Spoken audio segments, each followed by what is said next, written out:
Okay, so we're back. We're going to continue our Let's Play of Half-Life, and we're doing the Honor Rail chapter. This is part 3 of Honor Rail, and we will not finish Honor Rail in this episode, unfortunately. Honor Rail is an excruciatingly long chapter of Half-Life 1, and this is where you really start to feel the full force of the whole thing, but or the full agony of the whole thing, I should say. So let's continue. So we got some bull squids here, and you'll notice the red tripwires, similar to the ones like in We've Got Hostiles. If we trip those wires, these turrets activate. And I apologize for the squeaking sound in the background. That is my parents' dog. You get some AR2 here, which is always of use. I'm just gonna turn this down a second. Just a little bit. There we go. Get some AR2, which is always good. Oh, shit, I just activated them. Yeah, so if you touch them, they become activated, but they don't all become activated, which is good. Head up the rail. There's an optional room down here. And if you were really listening, I know that I got the game turned down a lot, but you would have heard a bull squid attacking when I was up there. Yeah, this is him. Just single hit him here. And this is a classic room that a lot of people actually miss. And the classic spray here saying, "You're dead, Freeman." You're spelled wrong. There should be a U there. Just hilarious. And there's the spray can there. So now the grunts are really upset with Freeman. And you really start to get that with the idea of the spray paint and everything. And the bull squid was actually attacking this head crab. It's interesting that they added this head crab here, because didn't they playtest it to know that like this bull squid would kill his head crab, so it's really useless to put this here? Maybe the bull squids didn't attack the head crabs from the very beginning, but I remember reading in Raising the Bar that the bull squids were always hostile towards enemies. Anyway, and there's another head crab here, which always gets me, but he didn't get me that time. There's a whole mess of dead bodies and limbs and stuff and awesomeness and lots of ammo. There's a barnacle here and just a really cool atmospheric room. Okay, so this next part I always save before doing it because it's really tricky. You'll see why.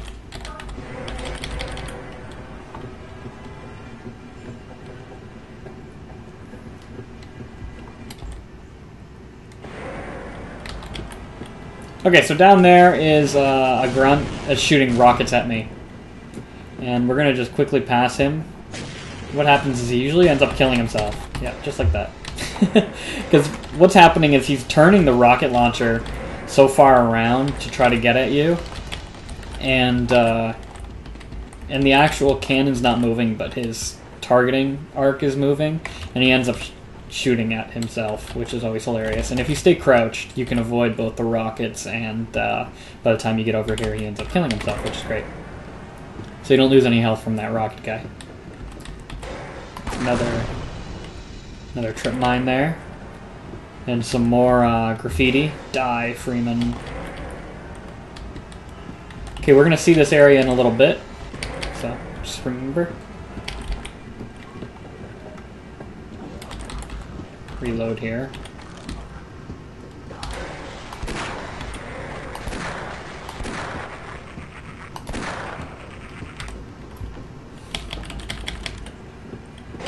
Okay, so that's the end of the line of this tram. We're gonna catch another one in a second. Always, yeah. Can't remember if there's any ammo. Nope, guess not. There's health here for those who want it. We'll head up here first. We're gonna disable these trip mines just by a simple grenade toss. that head always falls out because you actually give the body there. It's so cool.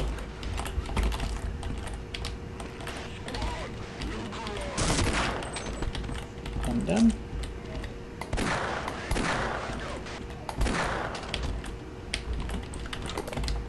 So here's something that maybe the YouTube listeners can let me know of. After I break this. There's a head crab around here somewhere. Because you can hear him. I don't know if you heard it earlier. Oh, see? You just hear it? Oh, he's up there. I've never found him before. Wow. And there's another one up here. Cool. See, I find something new every day. Or every time. Badass. Cool. Can we get up there? I guess not. Huh. Cool. I was always wondering where those head crabs were, but... Cool. Alright, so we're going to get some HEV here. And you'll see that this is the tram that we're going to catch next, but it's blocked by another guardrail. We'll just raise the guardrail. Head back down.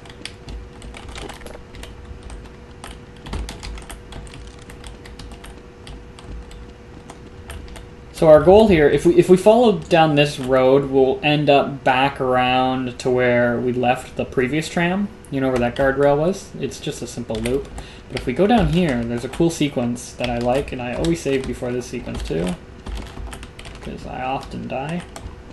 You get all these explosives on the wall. It says explosives there. And there's a plunger, and then there's a grunt there, and if you can get him to trigger the... There you go, he's going to trigger the plunger now. And then slowly see them all start to explode. It's a cool sequence. And we can kill them off. Really, that's it. I don't really understand the whole purpose of that. I don't know if they're trying to blow a hole in the wall or something, and there's nothing over here, really. But either way, it's a cool little sequence that a lot of people seem to miss on a rail because they want to just get through this horrible, horrible chapter.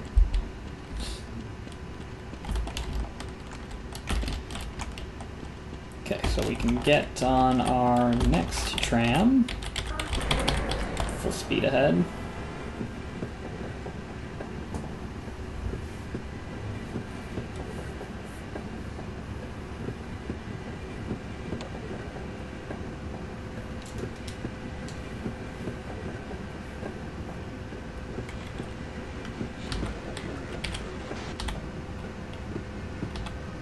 Okay, so this is a really cool bit too. I like this area.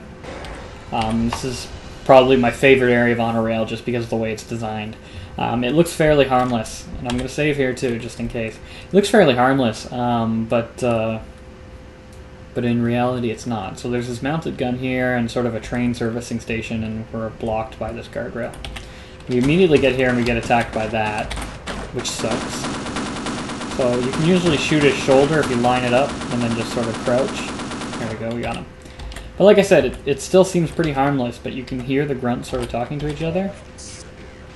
And there's nothing. It's really strange. And then as soon as you get to about here, all hell breaks loose, and all these grunts come out of nowhere. It's such a cool thing, like the way they hide them all so perfectly. I always found that really great. Sort of surprise feel to the whole thing.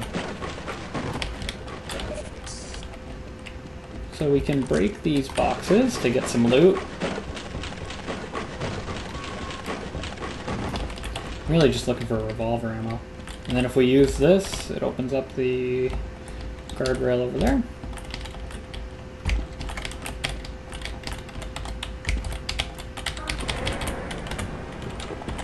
Onwards.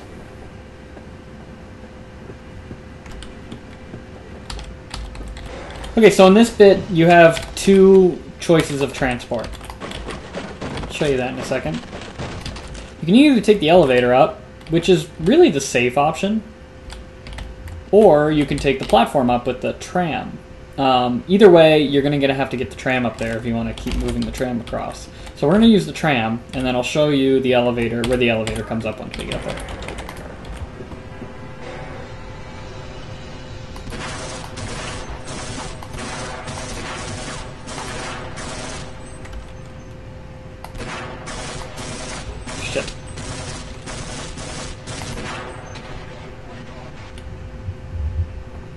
Oh, I hope you're not getting dizzy, because I'm certainly getting dizzy.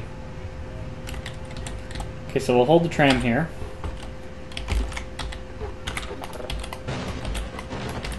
Yay, revolver ammo. Okay, so if we head down here,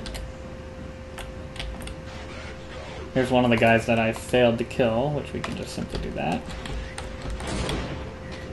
And there's some boxes here, which we can do that. Okay, so this is where the elevator comes up. Here's the elevator down there. And here's the area that we sort of swiveled around. Get some AR too. Head down a little bit further. Nothing down here, but I mean, if you didn't kill the guy like we did, you can always kill him from there. So let's take the tram. Little puzzle here. You just gotta time your movements.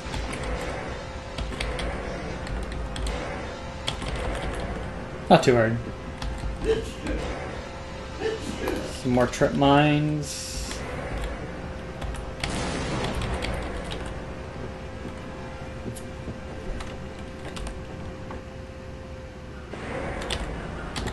Ah yes, the box movings.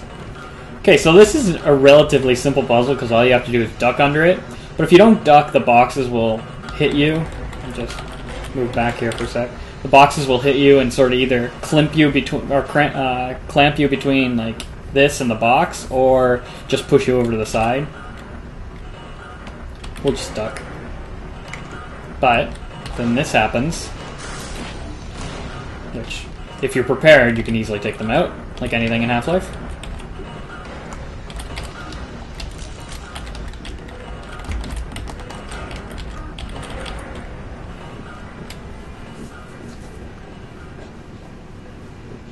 Okay, this is another difficult part, but it just auto-saved, so...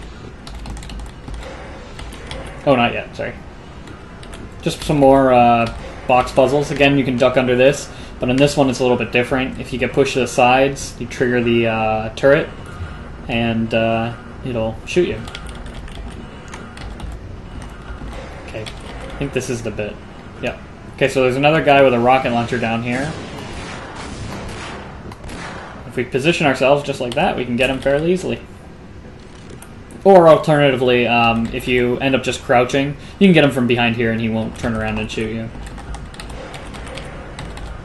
This is a cool detail that most people miss. You can actually see the whole box mechanic from above. So everything just basically overlaps on each other, which is really cool.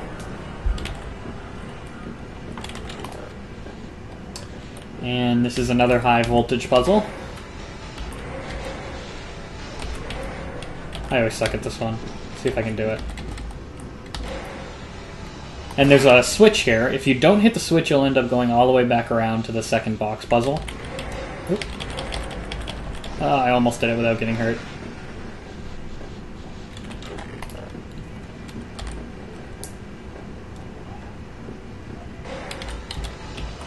And that's the end of the line for this tram. So we're going to head on down. This is a terrible loading area because like none of this stuff loads, so it's sort of hard if you want to throw a grenade and be safe about it. It's like you just sort of do one of those and hope you get the trip mine like that, which is good because there's two trip mines here, and then you want to avoid this just like that. And like I said, if you trip that, then these will activate. And there's two zombies in here.